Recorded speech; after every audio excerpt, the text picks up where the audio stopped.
저는 한미정, 61살입니다. 한복 공방을 운영하고 있어요. 남편이 세상을 떠난 지 7년째 되던 해, 친구 소영이가 전화를 했습니다. 미정아, 경주로 단풍 보러 가자. 나 펜션 운영하는 거 알지? 이번 주말에 방 하나 비는데 너 혼자라도 와. 처음엔 거절하려 했어요. 혼자 여행이라니 뭔가 쓸쓸해 보일 것 같았거든요. 하지만 소영이가 계속 설득했습니다. 이제 우리도 우리 인생 좀 살자. 남 눈치 보지 말고. 그 말이 마음에 와닿았어요. 그래, 이제는 내 인생을 조금이라도 살아야지. 그렇게 저는 가방 하나 들고 경주행 기차에 올랐습니다. 창밖으로 스쳐 지나가는 풍경들을 보면서 이상한 기분이 들었어요. 설레기도 하고 외롭기도 하고 자유롭기도 했습니다. 경주역에 도착해서 소영이 펜션으로 가는 길, 저는 먼저 불국사에 들렀어요. 단풍이 절정이라는 소식을 들었거든요. 불국사 입구에 들어서는 순간 숨이 멎는 것 같았습니다. 붉고 노란 단풍잎들이 하늘을 가득 메우고 있었어요. 바람이 불 때마다 나뭇잎들이 춤을 추듯 흩날렸죠. 저는 천천히 돌계단을 올라갔습니다. 사람들 사이를 지나며 계단을 오르는데 문득 이런 생각이 들었어요. 나도 이 단풍처럼 한때는 화려했는데 지금은 바람에 떨어지기 직전인 나뭇잎 같네. 그런 생각을 하며 계단을 내려오는데 갑자기 누군가와 부딪혔습니다. 죄송합니다. 괜찮으세요? 그 사람이 먼저 말을 걸었어요. 목소리가 차분하고 따뜻했습니다. 고개를 들어보니 나이는 저보다 조금 젊어 보이는 남자였어요. 정갈한 차림새에 단정한 인상이었죠. 아, 괜찮습니다. 제가 정신이 없었네요. 단풍이 예뻐서 발이 멈췄네요. 저도 정신없이 보다가 실례했습니다. 그는 미소를 지으며 말했어요. 그 미소가 왠지 오래 본 사람처럼 편안했습니다. 정말 아름답네요. 이 단풍이. 그렇죠. 해마다 보는 풍경인데도 볼 때마다 새롭습니다. 우리는 잠시 이야기를 나눴어요. 그도 혼자 여행을 왔다고 했습니다. 서울에서 변호사로 일하는데 오랜만에 시간을 내서 경주에 왔다고요. 이름은 이현우라고 했습니다. 저는 한미정이에요. 한복 공방을 운영하고 있습니다. 한복이요. 멋진 일을 하시네요. 대화는 자연스러웠어요. 어색함이 전혀 없었습니다. 마치 오래전부터 알던 사람처럼 편하게 이야기가 오갔죠. 저기 실례가 아니라면 차 한잔 하실래요? 이 근처에 좋은 찻집이 있다고 들었는데. 현우가 조심스럽게 물었어요. 저는 잠시 망설였습니다. 낯선 사람과 차를 마신다는 게 조금은 부담스러웠거든요.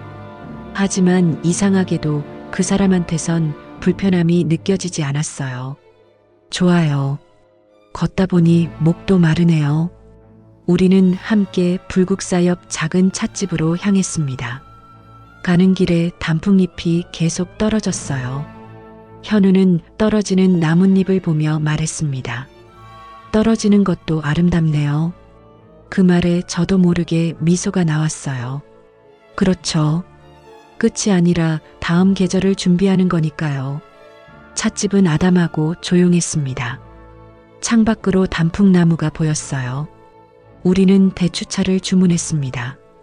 차를 마시며 이야기를 나누는 동안 저는 오랜만에 마음이 편안해지는 걸 느꼈어요. 현우는 좋은 경청자였습니다. 제 이야기를 진심으로 들어주는 게 느껴졌거든요. 남편분은요? 남편은 7년 전에 세상을 떠났어요. 죄송합니다. 불편한 질문을 드렸네요. 아니에요. 이젠 괜찮아요. 시간이 많이 흘렀으니까요. 거짓말이었어요. 사실 아직도 가끔은 힘들었거든요. 하지만 현우 앞에서는 괜찮은 척하고 싶었습니다. 저도 이혼했습니다. 5년 전에요. 현우가 조용히 말했어요. 그 순간 우리 사이에 묘한 동질감이 생겼습니다. 둘 다 상처를 안고 사는 사람들이었죠. 해가 지기 시작했어요. 찻집 창밖으로 노을이 물들고 있었습니다. 시간이 벌써 이렇게 됐네요. 즐거웠습니다. 한미정 씨. 저도요. 이현우 씨. 우리는 찻집을 나섰습니다. 헤어지기 전에 현우가 명함을 건넸어요. 연락처 남겨도 될까요? 서울에 돌아가서도 가끔 안부 여쭙고 싶네요. 저는 명함을 받았습니다. 손에 쥔 명함이 왠지 따뜻하게 느껴졌어요. 그렇게 우리는 헤어졌습니다. 펜션으로 돌아가는 길, 저는 계속 그 사람 생각을 했어요. 이상했습니다. 처음 만난 사람인데 마음이 이렇게 편할 수가 있나 싶었거든요. 소영이가 물었어요. 미정아, 무슨 좋은 일 있어? 얼굴이 환해졌네. 그냥 단풍이 예뻐서 그래. 거짓말이었죠. 단풍보다 더 마음에 남은 게 있었으니까요. 그날 밤 저는 오랜만에 편안하게 잠들었습니다. 꿈속에서도 붉은 단풍잎이 흩날리고 있었어요. 다음 날 아침 저는 일찍 눈이 떠졌습니다. 소영이 펜션에서 창문을 열자 단풍 향기가 밀려 들어왔어요. 이상하게 기분이 좋았습니다. 어제 현우를 만난 뒤로 마음 한편이 따뜻해진 것 같았거든요. 아침을 먹고 다시 불국사로 향했어요. 혼자 걸으려고 했는데 입구에서 현우와 마주쳤습니다. 우연이었을까요? 아니면 그도 저를 기대하고 있었던 걸까요? 어제 그 찻집 아세요? 오늘도 그쪽으로 가보려고요. 현우가 먼저 말을 걸었어요. 목소리에 설렘이 묻어 있었습니다. 저도 그쪽으로 가려던 참이었어요. 거짓말이었죠. 사실 저는 그냥 단풍길을 걸으려던 참이었거든요. 하지만 현우를 다시 만나니 마음이 달라졌습니다. 우리는 함께 찻집으로 걸어갔어요. 어제보다 단풍이 더 붉게 물든 것 같았습니다. 바람이 불 때마다 나뭇잎들이 눈처럼 흩날렸어요. 현우가 따뜻한 대추차 2잔을 주문했습니다. 혼자 오셨다기에 혹시 같이 걸으실래요? 이 근처에 돌담길이 아름답다고 들었거든요. 좋아요. 혼자 걷기엔 아까운 풍경이네요. 차를 마시고 우리는 불국사 뒤편 돌담길로 향했습니다. 붉고 노란 단풍나무들이 돌담을 따라 늘어서 있었어요. 마치 그림 속을 걷는 것 같았습니다. 현우는 천천히 걸으며 주변을 둘러봤어요. 서울에선 이런 풍경을 볼 수가 없죠. 그렇죠. 저도 오랜만에 이렇게 여유롭게 걷는 것 같아요. 우리는 나란히 걸었습니다. 어깨가 스칠 듯 말 듯한 거리였어요. 가끔 현우가 낮은 나뭇가지를 손으로 잡아 치워줬습니다. 그럴 때마다 제 심장이 조금씩 빨리 뛰었어요. 그때였습니다. 갑자기 바람이 세게 불었어요. 제 목에 두른 스카프가 바람에 날아갔습니다. 아, 스카프가. 현우가 재빨리 손을 뻗었어요. 바람이 장난이 심하네요. 대신 제가 잡을게요. 그는 날아가는 스카프를 잡아 제 목에 다시 둘러줬습니다. 그 손끝이 제 목덜미에 스쳤어요. 순간 온몸에 전율이 흘렀습니다. 고맙습니다. 제 목소리가 떨렸어요. 현우도 그걸 느꼈는지 살짝 미소를 지었습니다. 우리는 다시 걷기 시작했어요. 하지만 이상했습니다. 아까와는 분위기가 달라진 게 느껴졌거든요. 공기가 더 따뜻해진 것 같았어요. 현우의 손이 제 손 가까이에 있었습니다. 혹시 손이 시리세요? 아니에요, 괜찮아요. 거짓말이었죠. 사실 손이 조금 시렸거든요. 하지만 현우가 제 손을 잡을까봐 두려웠습니다. 아니, 기대했을지도 몰라요. 돌담길을 한참 걷다가 우리는 작은 정자에 앉았어요. 저 멀리 석가탑이 보였습니다. 햇살이 탑에 부딪혀 반짝이고 있었어요. 현우가 조용히 말했습니다. 한미정 씨, 여기 와서 정말 다행이에요. 저도요. 오랜만에 마음이 편안해지는 것 같아요. 사실 저도 혼자 있는 게 익숙해졌거든요. 그런데 이렇게 누군가와 함께 있으니 새롭네요. 그 말에 제 가슴이 뭉클해졌습니다. 저도 그래요. 7년을 혼자 살았는데 오늘은 외롭지 않네요. 우리는 한동안 말없이 앉아 있었어요. 침묵이 불편하지 않았습니다. 오히려 편안했어요. 현우가 가끔 저를 훔쳐보는 게 느껴졌습니다. 저도 모르게 입가에 미소가 번졌어요. 해가 저물기 시작했습니다. 펜션으로 돌아가야 할 시간이었어요. 현우가 먼저 일어났습니다. 오늘 정말 즐거웠습니다. 내일은 서울로 돌아가야 하는데 아쉽네요. 저도 내일 돌아가요. 시간이 너무 빨리 가네요. 그럼 역까지 같이 가시겠어요? 내일 기차 시간이 비슷할 것 같은데. 좋아요. 펜션으로 돌아오는 길, 제 발걸음이 가벼웠습니다. 소영이가 웃으며 물었어요. 미정아, 무슨 좋은 일 있어? 얼굴이 완전 환해졌는데. 그냥 단풍이 예뻐서 그래. 저녁을 먹고 방으로 들어왔습니다. 여행 일지를 펼쳤어요. 오늘 있었던 일들을 적다가 괜히 미소가 지어졌습니다. 현우의 손끝이 제 목덜미를 스친 그 순간이 자꾸 떠올랐거든요. 그때였습니다. 휴대폰에 문자가 왔어요. 현우였습니다. 오늘의 단풍이 너무 아름다워서요. 사진 한 장 찍어도 될까요? 저는 잠시 망설였습니다. 사진이요. 무슨 사진 말씀이세요? 한미정 씨 사진이요. 오늘 돌담길에서 단풍 바라보시던 모습이 너무 좋아서요. 이미 찍어놨는데 보내드려도 될까 싶어서요. 제 심장이 쿵쾅거렸습니다. 그래요. 보내주세요. 잠시 후 사진이 도착했어요. 사진 속 제 모습을 보고 깜짝 놀랐습니다. 제가 이렇게 환하게 웃고 있었나 싶었거든요. 붉은 단풍을 배경으로 서 있는 제 모습이 낯설면서도 아름다워 보였어요. 그리고 사진 아래에 한 줄의 문장이 있었습니다. 단풍처럼 따뜻한 사람. 그 문장을 읽는 순간 눈물이 날 것 같았어요. 얼마 만에 듣는 따뜻한 말일까요? 7년 동안 아무도 저를 이렇게 표현해 주지 않았습니다. 딸 나리도, 아들도, 친구들도요. 저는 사진을 한참 들여다봤습니다. 정말 예쁜 사진이네요. 고맙습니다. 천만에요. 서울 가서도 가끔 연락해도 될까요? 물론이죠.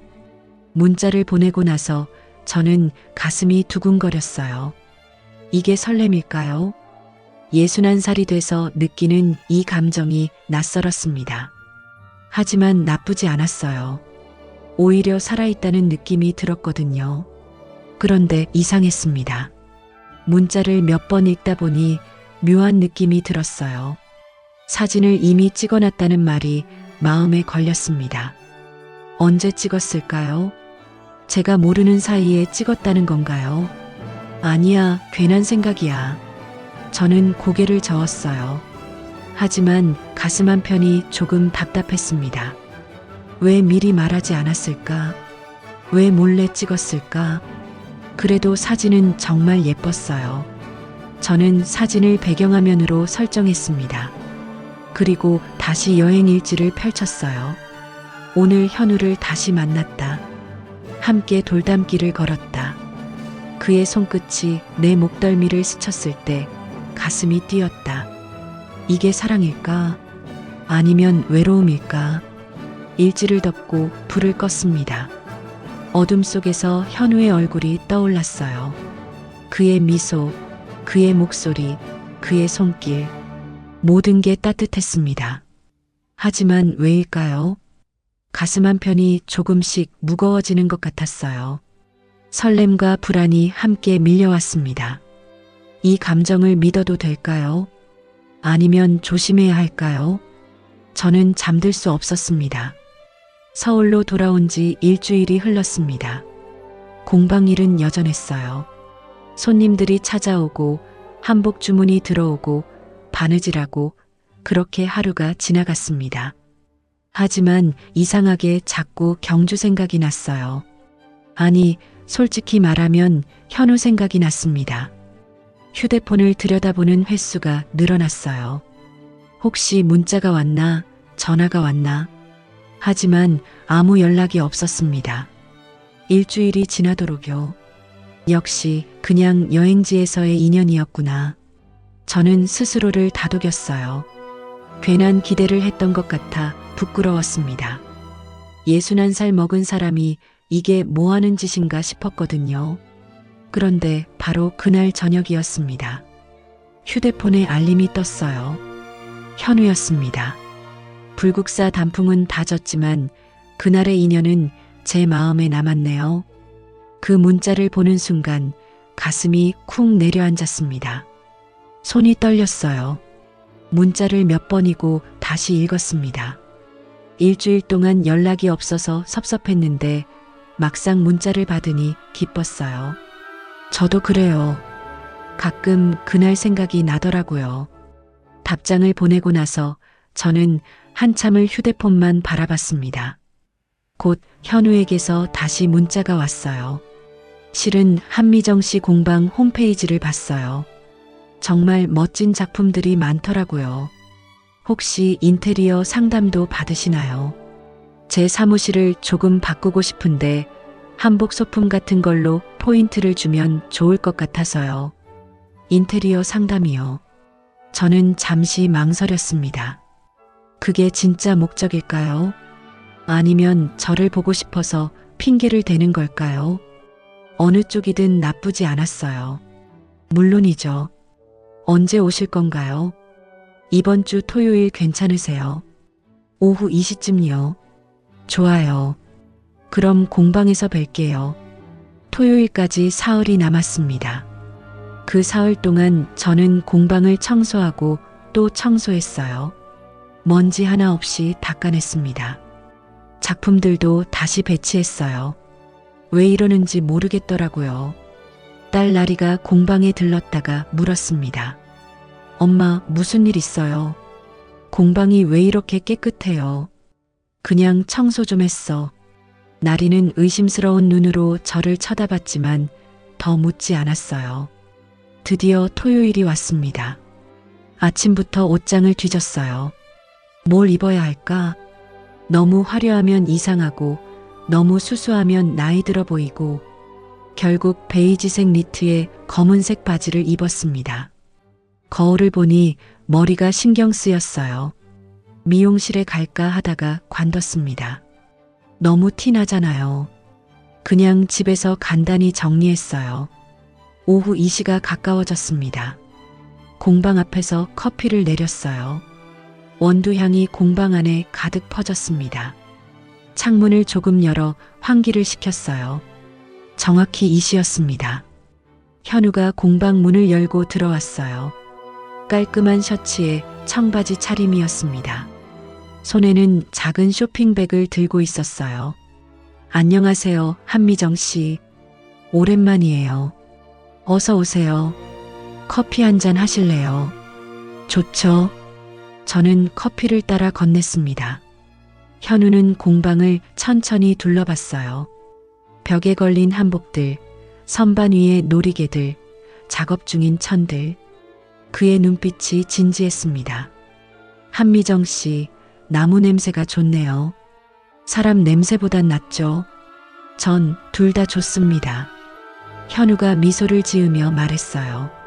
그 말에 제 얼굴이 뜨거워졌습니다. 저는 괜히 커피잔을 들어 입가에 댔어요. 이거 드시라고 가져왔어요. 현우가 쇼핑백을 내밀었습니다. 안에는 고급 한과 세트가 들어 있었어요. 이렇게까지 안 하셔도 되는데요. 아니에요. 바쁘실 텐데 시간 내주셔서 감사해서요. 우리는 공방 한쪽 테이블에 앉았습니다. 현우는 사무실 인테리어에 대해 이야기했어요. 하지만 저는 집중이 안 됐습니다. 그의 목소리, 그의 표정, 그의 손짓, 모든 게 마음에 들었거든요. 그렇게 1시간쯤 이야기를 나눴습니다. 현우가 가방에서 수첩을 꺼내려고 했어요. 그때였습니다. 가방 옆으로 서류가 흘러내렸어요. 아, 죄송해요. 현우가 급하게 서류를 주우려 했지만 제가 먼저 봐버렸습니다. 서류 맨 위에 큰 글씨로 적혀 있었어요. 이혼 합의서. 서명자란에는 이현우, 박선영이라는 이름이 선명했습니다. 제 손이 멎었습니다. 이건요, 고객 건이에요. 제가 조심스럽게 물었어요. 목소리가 떨렸습니다. 아니요, 제 일입니다. 현우가 조용히 대답했어요. 그 순간 공기가 식는 게 느껴졌습니다. 제 일이라는 건 현우 본인의 이혼 서류라는 뜻이었어요. 하지만 이상했습니다. 현우는 5년 전에 이혼했다고 했거든요. 그런데 왜 아직도 이혼 합의서를 가지고 다니는 걸까요? 저 이미 이혼하신 거 아니었나요? 네, 이혼했어요. 5년 전에요. 이건 최종 재산 분할 관련 서류예요. 아직 정리가 안 된 부분이 있어서요. 현우의 목소리가 낮아졌습니다. 저는 서류를 다시 쳐다봤어요. 날짜가 최근이었습니다. 불과 2달 전이었어요. 그리고 서류 곳곳에 형광펜으로 표시가 되어 있었습니다. 아직도 전 부인과 연락하시는군요. 어쩔 수 없어요. 재산 문제가 복잡해서요.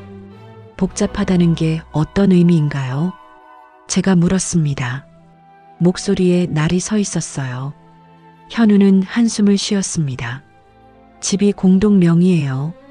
사업 자금도 함께 넣은 게 있고요. 그래서 아직 완전히 정리가 안 됐어요. 그 말을 듣는 순간 제 가슴이 답답해졌습니다. 5년이나 지났는데 아직도 정리가 안 됐다는 게 이해가 안 됐어요. 아니, 이해하고 싶지 않았습니다. 한미정 씨, 오해하지 말아요. 저한텐 아무 감정 없어요. 현우가 제 손을 잡으려 했어요. 저는 손을 빼버렸습니다. 오해가 아니라 사실이잖아요. 아직도 전 부인과 엮여 있는 거잖아요. 그건 그렇지만요. 현우의 목소리가 흔들렸습니다. 저는 고개를 돌렸어요. 창밖으로 거리가 보였습니다.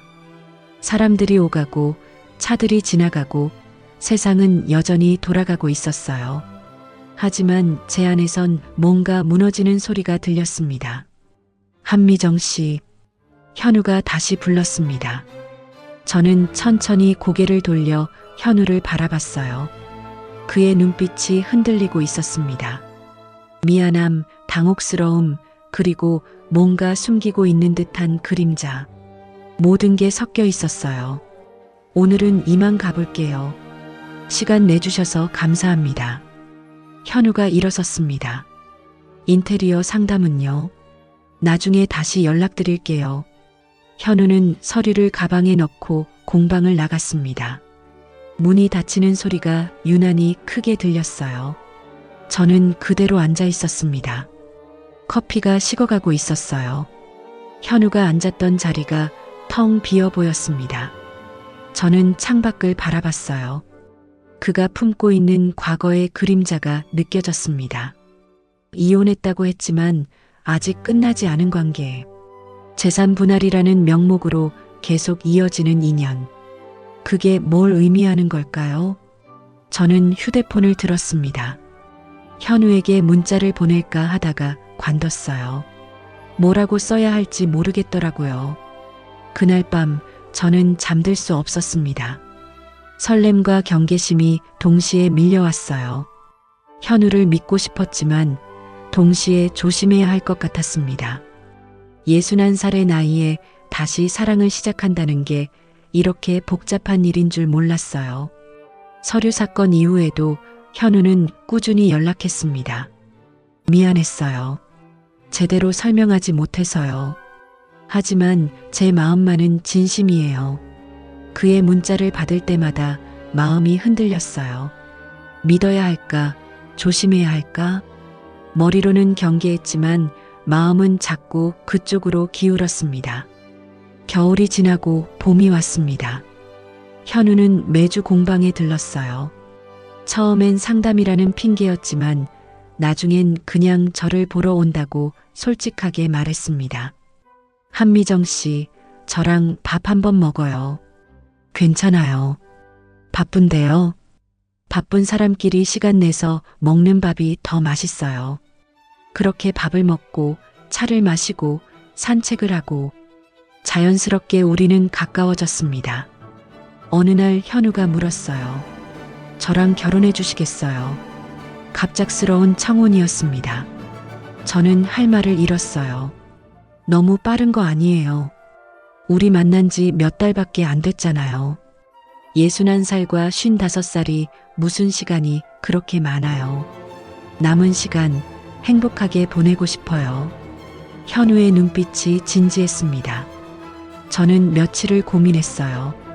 딸 나리에게 말했습니다. 예상대로 나리는 반대했어요. 엄마, 너무 빨라요. 그 사람 제대로 알지도 못하잖아요.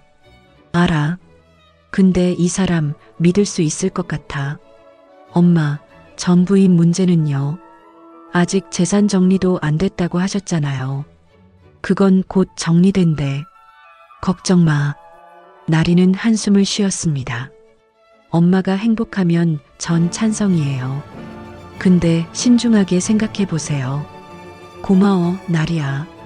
결국 저는 현우의 청혼을 받아들였습니다. 봄이 깊어갈 무렵 우리는 조촐한 결혼식을 올렸어요. 작은 예식장에 가족들과 친한 친구들만 초대했습니다. 딸 나리, 아들, 친구 소영이, 그리고 현우 쪽 지인 몇 명. 많지 않은 사람들이었지만 따뜻했어요.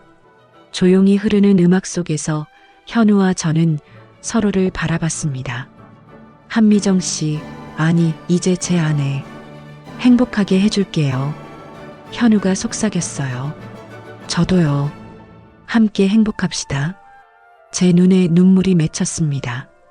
61년을 살면서 다시 결혼식을 올릴 줄 몰랐어요. 남편이 세상을 떠난 뒤로 영영 혼자 살 줄 알았거든요. 그런데 이렇게 새로운 시작을 하게 되다니. 식이 끝나갈 무렵이었습니다. 하객들에게 인사를 하는데 낯선 시선이 느껴졌어요. 뒤를 돌아보니 예식장 맨 뒷자리에 중년 부부가 앉아 있었습니다. 여자가 현우를 바라보며 입꼬리를 올렸어요. 그 미소가 이상했습니다. 축하한다는 느낌이 아니었어요. 뭔가 비웃는 것 같았습니다. 저분들은 누구예요? 제가 현우에게 물었습니다.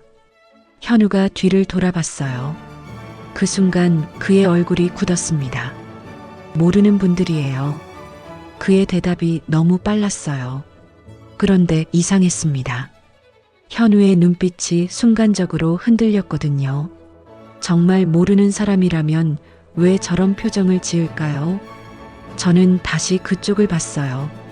하지만 그 부부는 이미 자리를 떠난 뒤였습니다. 예식장 문이 닫히는 소리만 들렸어요. 왠지 불길한 느낌이 들었습니다. 신혼집은 현우의 집이었어요. 넓은 아파트였습니다. 거실이 훤하고 방도 3개나 됐어요. 하지만 집안 곳곳에서 여자의 흔적이 느껴졌습니다. 부엌 찬장 배치, 거실 소파 위치, 침실 커튼까지 모든 게 낯설었어요. 이 집, 전 부인과 살던 곳 맞죠? 네, 그렇긴 한데요. 다 새로 바꿀게요. 현우가 미안한 표정으로 말했습니다. 괜찮아요. 집은 집일 뿐이에요. 입으로는 그렇게 말했지만 마음은 편치 않았습니다. 결혼 일주일째 되던 날이었어요. 저녁을 먹는데 현우 휴대폰이 울렸습니다. 현우가 화면을 보더니 표정이 굳었어요. 업무 전화야. 잠깐 받고 올게. 현우는 서재로 들어갔습니다. 문이 닫히는 소리가 들렸어요. 저는 혼자 남아 식탁에 앉아 있었습니다. 서재에서 현우의 목소리가 새어나왔어요. 그러니까 그건 안 된다고 했잖아. 이미 끝난 일이야. 목소리가 낮고 단호했습니다. 누구와 통화하는 걸까요? 업무 통화치고는 감정이 실려 있었어요. 1시간쯤 지나서 현우가 나왔습니다. 미안해요. 복잡한 사건이라서요. 괜찮아요. 저는 웃으며 대답했습니다. 하지만 괜찮지 않았어요. 뭔가 이상했거든요. 그날 이후로 전화가 자주 왔습니다. 현우는 그때마다 서재로 들어갔어요. 업무 전화라고 했지만 통화 시간이 너무 길었습니다. 한 번은 1시간 넘게 통화하더라고요. 저는 묻지 않았습니다. 물어봤자 업무 얘기라고 할 게 뻔했거든요. 하지만 의심은 점점 커져갔어요. 불국사에서 느꼈던 따뜻함은 사라지고 있었습니다. 현우는 여전히 다정했어요. 아침마다 커피를 내려줬고 저녁엔 함께 산책을 했습니다. 하지만 뭔가 달라졌어요. 무언가 차갑고 단단한 벽이 우리 사이에 생기고 있었습니다. 어느 날 밤 현우가 잠든 뒤에 거실로 나왔어요. 창밖을 바라보며 생각했습니다. 내가 뭘 잘못한 걸까? 아니면 처음부터 잘못된 선택이었을까? 결혼식 때 봤던 그 여자의 미소가 자꾸 떠올랐어요. 그 미소 속엔 뭔가 있었습니다. 마치 앞으로 벌어질 일을 아는 듯한 표정이었어요. 저는 한숨을 쉬었습니다. 행복하고 싶었는데 왜 이렇게 불안할까요? 결혼한 지 한 달이 지났습니다. 현우는 오늘 출장을 갔어요. 부산에서 재판이 있다며 이틀 동안 집을 비운다고 했습니다. 잘 다녀와요. 조심해서요. 고마워요. 금방 올게요. 현우가 나간 뒤 집안이 조용했습니다. 저는 거실을 청소하기 시작했어요. 결혼하고 나서 제대로 정리할 시간이 없었거든요. 소파 밑을 쓸고 선반을 닦고 책장을 정리했습니다. 서재로 들어갔어요. 현우의 책들이 빼곡히 꽂혀 있었습니다. 법률 서적들, 판례집들, 하나하나 먼지를 닦아냈어요. 책상 밑에 서류함이 있었습니다. 처음엔 그냥 지나치려 했어요. 현우의 일 관련 서류일 테니까요. 하지만 서류함 뚜껑이 살짝 열려 있었습니다. 정리 좀 해야겠네. 저는 서류함을 열었어요. 안에는 각종 문서들이 가득했습니다. 계약서, 판결문, 영수증들, 연도별로 정리되어 있더라고요. 제일 위에 있는 서류를 집어들었습니다. 부속합의서. 제목을 보는 순간 심장이 철렁했어요. 계약 당사자 란에 적힌 이름. 이현우, 박선영. 박선영. 현우의 전 부인 이름이었습니다. 손이 떨렸어요. 하지만 저는 서류를 계속 읽었습니다. 날짜를 확인했습니다. 결혼식 3주 전이었어요. 3주 전이라고요. 저와 결혼 준비를 하던 바로 그때였습니다. 서류 내용을 읽어 내려갔어요. 부동산 명의, 사업자금, 예금 계좌, 모든 항목에 박선영의 이름이 있었습니다. 주 명의자는 전부 박선영이었어요. 이게 뭐지? 저는 다음 서류를 집어들었습니다. 공동명의 통장 계약서였어요. 통장 개설일은 5년 전. 현우와 박선영이 이혼하기 직전이었습니다. 하지만 이상한 건 그게 아니었어요. 통장이 아직도 유효하다는 거였습니다. 최근 거래 내역까지 첨부되어 있었어요. 지난달, 그러니까 우리 결혼식 한 달 전까지도 입출금 기록이 있었습니다. 입금자 이름, 이현우. 출금자 이름, 박선영. 숨이 막혔어요. 현우는 저와 결혼하기 직전까지도 전 부인과 동거래를 하고 있었던 겁니다. 아니, 결혼한 지금도 하고 있는 건가요? 저는 서류를 더 뒤졌습니다. 손이 덜덜 떨렸지만 멈출 수 없었어요. 알아야 했습니다. 진실을 알아야 했어요. 맨 아래에서 또 다른 서류가 나왔습니다. 재산분할 최종 합의서.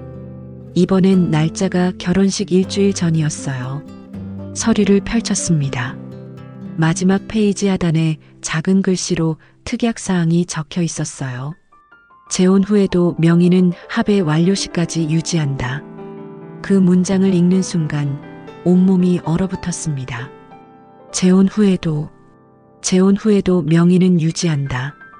그 말은 현우가 저와 결혼한 뒤에도 모든 재산이 박선영 명의로 남아있다는 뜻이었어요. 제가 지금 살고 있는 이 집도요. 제가 쓰는 생활비 통장도요. 모든 게 박선영 것이었습니다. 저는 주저앉았어요. 손에서 서류가 떨어졌습니다. 종이들이 바닥에 흩어졌어요. 머리가 하얘졌습니다. 저는 뭐였을까요? 현우에게 저는 뭐였을까요? 사랑이었을까요? 아니면 그냥 외로움을 달래줄 사람이었을까요? 불국사 단풍길에서 현우를 만났을 때가 떠올랐어요. 그때 느꼈던 설렘, 따뜻함, 희망. 모든 게 거짓이었던 걸까요? 아니야, 그럴 리 없어. 저는 고개를 저었습니다. 분명 오해일 거예요. 현우한테 물어보면 설명해 줄 거예요. 다 이유가 있을 거라고요. 하지만 손끝이 차가웠습니다. 서류에 적힌 날짜들, 금액들, 이름들, 모든 게 명확했어요. 오해할 여지가 없었습니다. 현우는 저와 결혼하면서도 전 부인과의 관계를 완전히 정리하지 않았던 겁니다. 아니, 정리할 생각이 없었던 건지도 몰라요. 저는 휴대폰을 들었습니다. 현우에게 전화를 걸려다가 멈췄어요. 뭐라고 말해야 할까요? 당신 서류 뒤졌다고 할까요? 아니면 전부인 명의가 왜 아직도 유지되냐고 따질까요?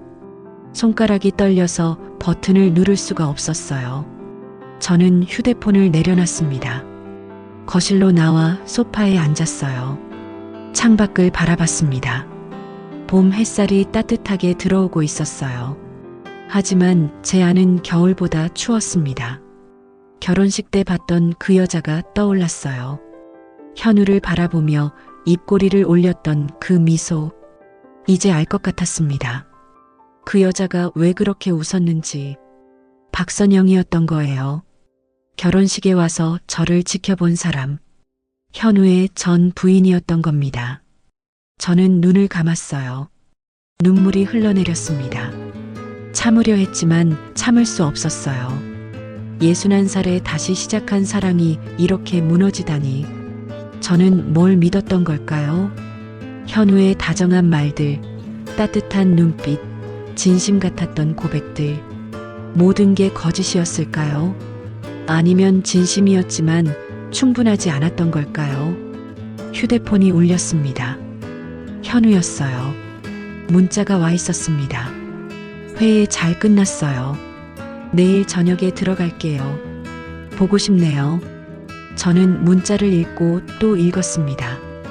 보고 싶다는 말이 공허하게 느껴졌어요. 답장을 하지 않았습니다. 뭐라고 써야 할지 몰랐거든요. 저는 다시 서재로 들어갔어요. 바닥에 흩어진 서류들을 주웠습니다. 하나하나 다시 읽었어요. 읽으면 읽을수록 확신이 들었습니다. 저는 이 집의 주인이 아니었어요. 이 통장의 주인도 아니었습니다. 모든 게 박선영의 것이었어요. 그럼 저는 뭐죠? 손님인가요? 아니면 그냥 지나가는 사람인가요? 저는 서류를 다시 서류함에 넣었습니다. 원래 있던 자리 그대로요. 현우가 눈치채지 못하게요.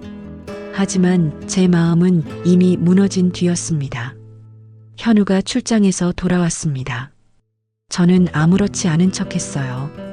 웃으며 인사했고 저녁도 차렸습니다. 하지만 마음은 무너져 있었어요. 잘 다녀왔어요. 응, 고마워요. 집이 깨끗해졌네요. 청소 좀 했어요. 현우는 모르고 있었습니다. 제가 서류함을 열어봤다는 걸, 모든 걸 알아버렸다는 걸. 며칠이 지났어요. 저는 계속 고민했습니다. 물어봐야 할까, 모른 척해야 할까? 하지만 물어본다고 뭐가 달라질까요? 그냥 이대로 살까 싶기도 했어요. 모르는 척하고, 행복한 척하고, 하지만 그럴 수 없었습니다. 가슴이 너무 아팠거든요. 어느 날 오후였습니다. 현우는 사무실에 나가고 집엔 저 혼자였어요. 설거지를 하고 있는데 초인종이 울렸습니다. 누구지? 인터폰 화면을 봤어요. 낯선 여자가 서 있었습니다. 세련된 옷차림에 단정한 헤어스타일이었어요. 나이는 저보다 조금 어려 보였습니다. 50대 중반쯤 될까요? 누구세요? 안녕하세요. 이현우 변호사님 댁 맞으시죠? 잠깐만 뵙고 싶은데요. 목소리가 차분했습니다. 저는 망설였어요. 하지만 현우 관련 일 같아서 문을 열었습니다. 여자가 현관으로 들어섰어요. 가까이서 보니 더 세련되어 보였습니다. 명품 가방에 고급스러운 액세서리. 저와는 다른 분위기였어요. 안녕하세요. 저는 박선영이에요. 이 집 주인입니다. 그 순간 온몸이 굳었습니다. 박선영. 현우의 전 부인이었어요. 저는 한미정이에요. 현우 씨의 아내입니다. 제 목소리가 떨렸습니다. 박선영은 미소를 지었어요. 하지만 그 미소는 따뜻하지 않았습니다. 재혼하셨다는 얘기 들었어요. 축하드려요. 고맙습니다. 저는 어색하게 대답했습니다. 박선영은 거실을 둘러봤어요. 마치 자기 집을 살피듯 천천히요. 많이 바뀌었네요. 소파 위치도 바꾸셨네요. 네, 조금 정리했어요. 그런데 이 집은 아직 제 명의예요. 현우 씨, 명예 이전 안 하셨죠? 박선영이 침착하게 말했습니다. 저는 할 말을 잃었어요. 서류에서 봤던 내용이 사실이었던 겁니다. 그건요. 말을 이으려는데 현우가 들어왔습니다. 현관문이 열리는 소리가 들렸어요. 현우가 거실로 들어서더니 박선영을 보고 굳었습니다. 선영 씨, 왜 여기 온 거예요? 현우의 목소리가 낮았어요. 명예 이전 얘기하러 왔어요. 언제까지 미룰 거예요? 그건 나중에 따로 얘기합시다. 왜요? 새 부인 앞에서 못할 얘기예요. 박선영의 목소리에 가시가 돋쳐 있었습니다. 현우는 저를 쳐다봤어요. 미안하다는 표정이었습니다. 한미정 씨, 잠깐만 방에 있어 줄래요? 저는 방으로 들어갔습니다.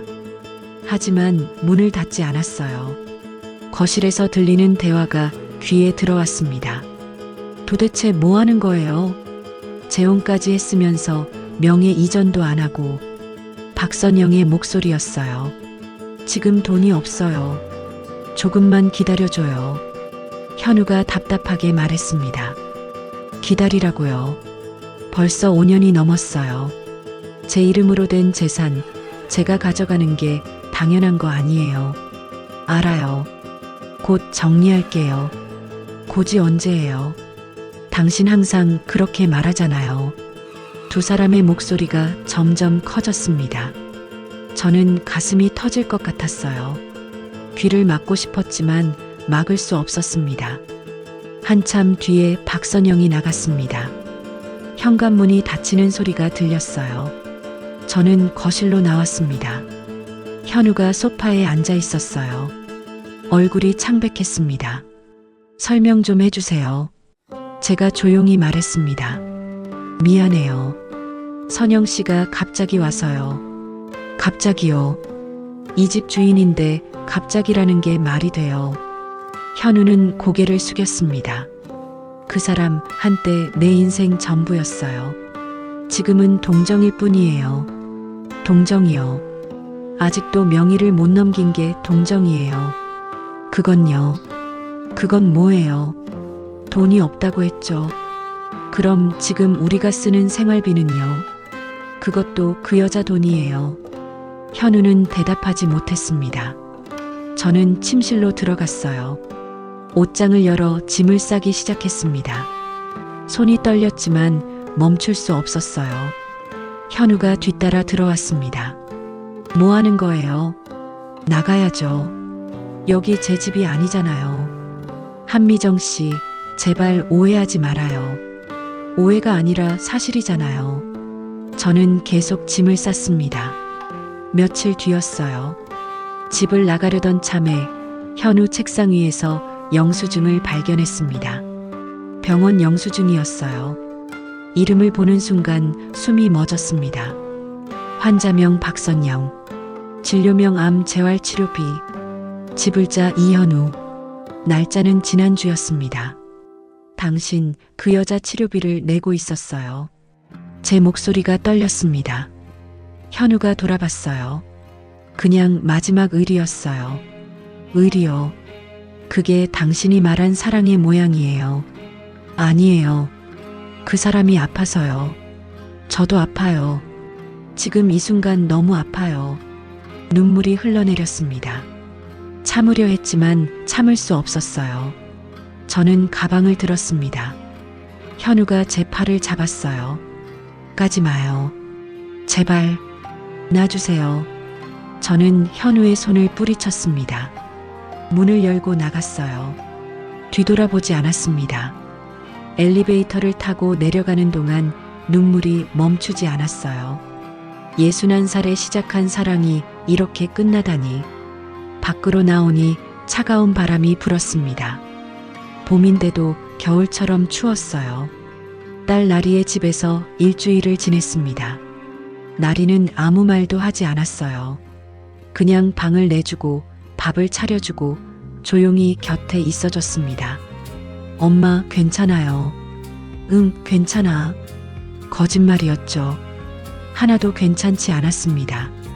밤마다 잠들 수 없었어요. 눈을 감으면 현우의 얼굴이 떠올랐습니다. 불국사 단풍길에서 처음 만났을 때의 따뜻한 미소, 공방에 찾아왔을 때의 설렘, 결혼식 날의 행복, 그리고 마지막 날 저를 붙잡던 그 손길. 모든 게 거짓이었을까요?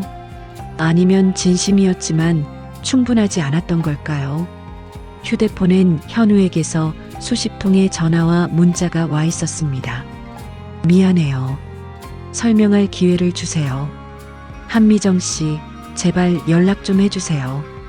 당신 없으니 집이 너무 텅 비었어요. 저는 읽기만 하고 답장하지 않았습니다. 뭐라고 답해야 할지 몰랐거든요. 어느 날 오후였어요. 친구 소영이에게서 전화가 왔습니다. 미정아, 나야. 잘 지내? 응, 그럭저럭. 목소리에 힘이 없었습니다. 소영이는 잠시 침묵하다가 조심스럽게 말했어요. 미정아, 너한테 할 말이 있어. 뭔데? 현우 씨 전 부인 말이야. 박선영이요. 그 이름만 들어도 가슴이 답답했습니다. 응? 그 사람 지난주에 세상을 떠났대. 뭐라고요? 저는 벌떡 일어났습니다. 암이었대. 재발해서 투병하다가 결국 경주에 있는 내 친구가 알려줬어. 현우 씨가 장례식장에 있다던데. 그 순간 머릿속이 하얘졌습니다. 암, 치료비, 병원 영수증, 모든 게 연결되었어요.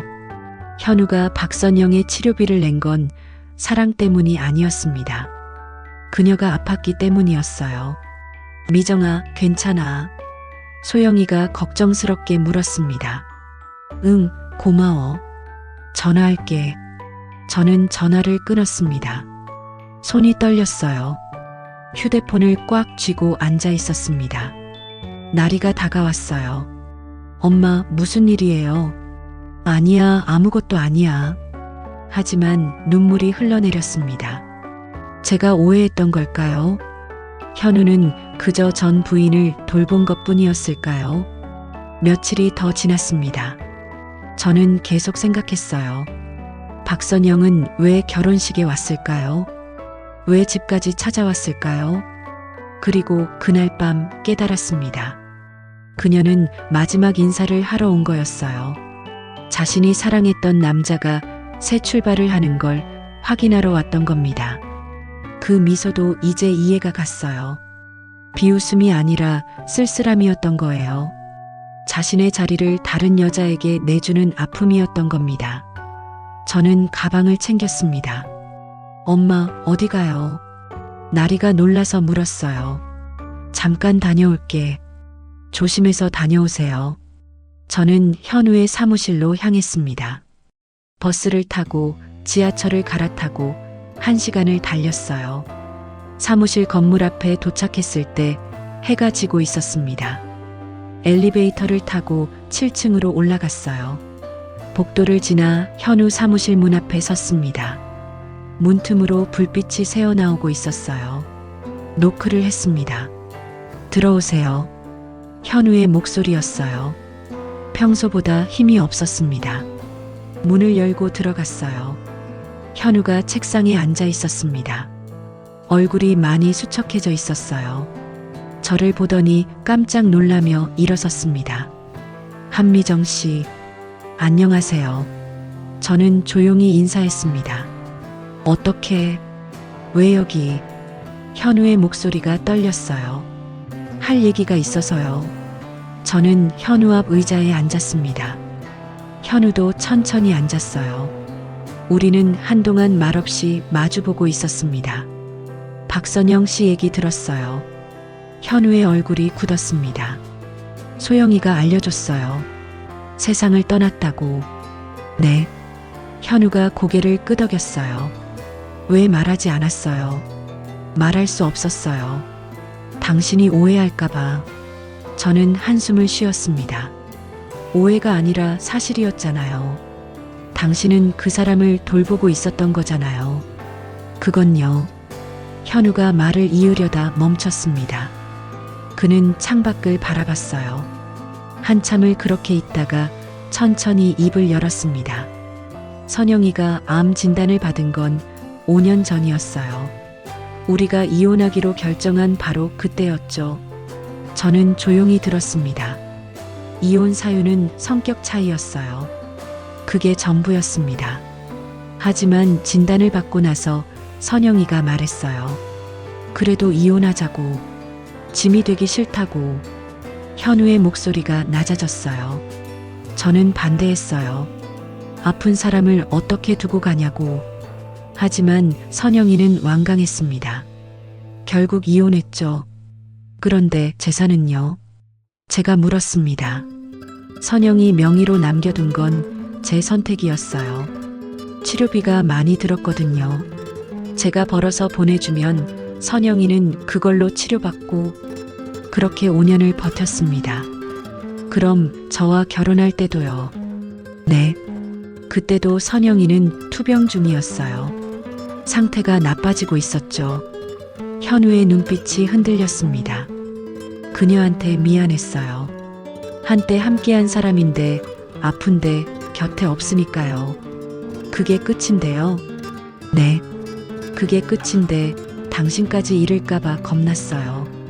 말하면 떠날 것 같아서요. 저는 눈을 감았습니다. 사람 마음이란 게 참 모질게 복잡하네요.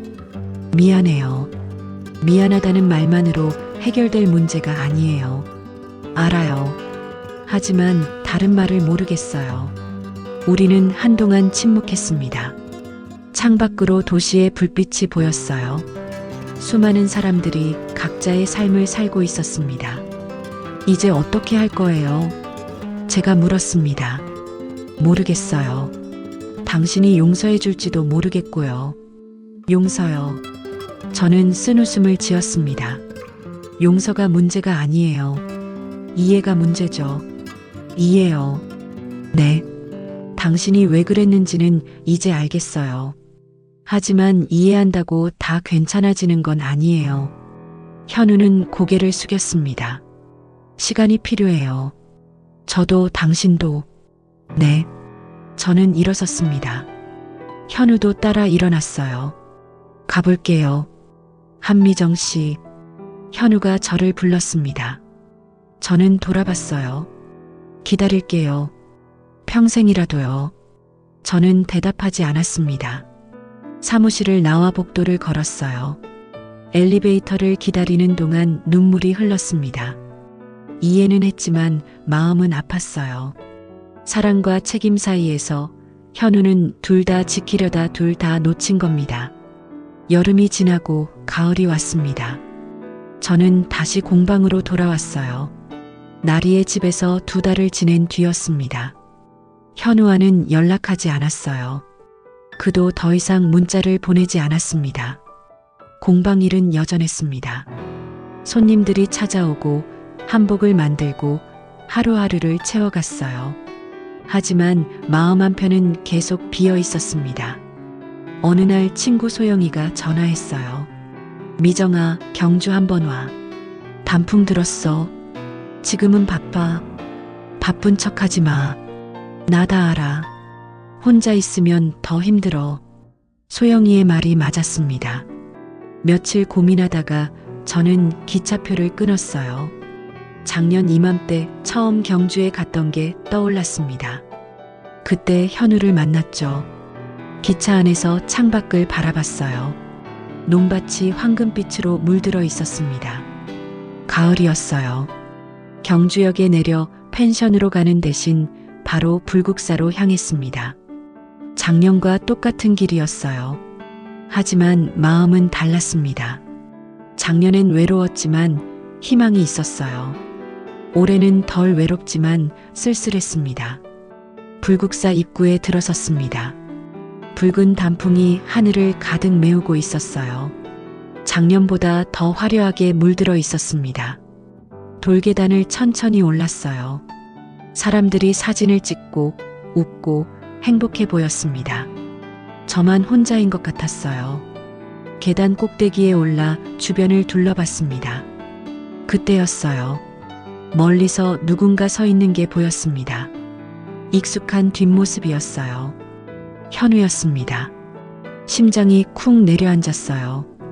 발이 멈췄습니다. 현우도 저를 봤습니다. 천천히 이쪽으로 걸어왔어요. 또 혼자 오셨네요. 현우가 먼저 말했습니다. 목소리가 작년처럼 따뜻했어요. 왜 여기 있어요? 당신이 올 것 같아서요. 어떻게 알았어요? 소영이한테 들었어요. 경주 온다고. 저는 한숨을 쉬었습니다. 소영이가 알려줬구나. 그 친구는 끝까지 저를 챙기는군요. 이번엔 둘이 걸으려고요. 현우가 조심스럽게 말했습니다. 저는 현우를 바라봤어요. 수척해진 얼굴, 깊어진 눈가주름. 그도 힘든 시간을 보냈다는 게 느껴졌습니다. 좋아요. 걷죠. 우리는 나란히 단풍길을 걸었습니다. 작년과 똑같은 길이었어요. 하지만 느낌은 완전히 달랐습니다. 작년엔 설렘이었다면 올해는 조심스러움이었습니다. 바람이 불었어요. 단풍잎이 바람에 흩날리며 우리 어깨 위로 떨어졌습니다. 현우가 손을 뻗어 제 어깨에 앉은 낙엽을 떼어줬어요. 그 손길이 따뜻했습니다. 한미정 씨, 아니 미정 씨. 현우가 멈춰 섰습니다. 네. 저도 멈춰서 현우를 바라봤어요. 미안했어요. 당신을 힘들게 해서요. 저도 미안해요. 이해하려 하지 않고 떠나버려서요.